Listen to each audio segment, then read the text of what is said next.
আমি লাউ শাকটা একটু ভিন্ন স্টাইলে ভাজি করব। আর এই লাউ শাক ভাজাটা আমার খুবই পছন্দ। আর এখানে অল্প পরিমাণেই নিয়েছি। আর এখানে নিয়েছি একটা আলু কুচি কিউব করে কেটে নিয়েছি, পেঁয়াজ কুচি, 2টা টমেটো কুচি, কাঁচামরিচ। প্রথমে আমি লাউ শাকগুলা, তারপর আলুগুলা, লাউ শাক আর আলুগুলা লবণ দিয়ে প্রথমে সিদ্ধ করে নেব। চুলাটা ধরিয়ে দিলাম।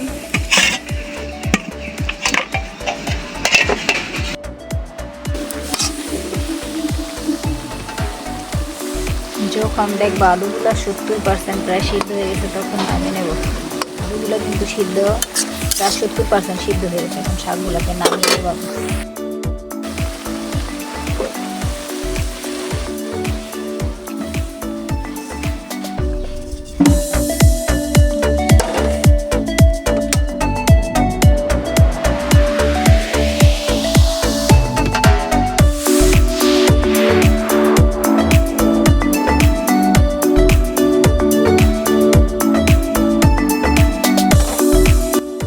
তেল দিয়ে দিব, তেল দিয়ে তেলটা গরম হওয়া অবধি অপেক্ষা করব।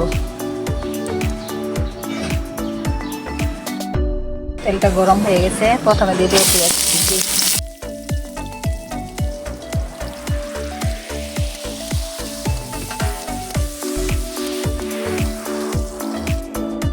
হয়ে গেছে, এখন দিয়ে দেবো কাঁচামরিচ কুচি করে রেখেছি, সেই কাঁচামরিচ।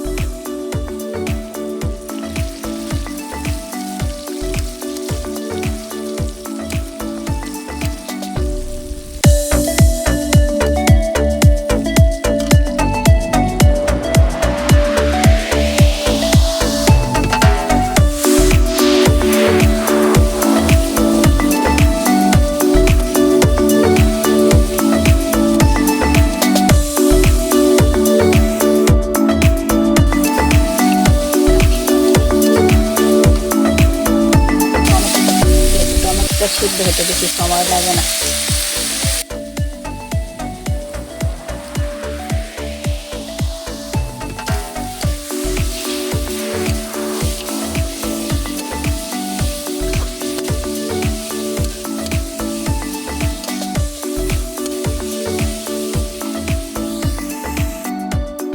শাকগুলা সিদ্ধ করার সময় লবণ দিয়েছিলাম, সামান্য পরিমাণ লাগবে, চেক করে দিতে হবে।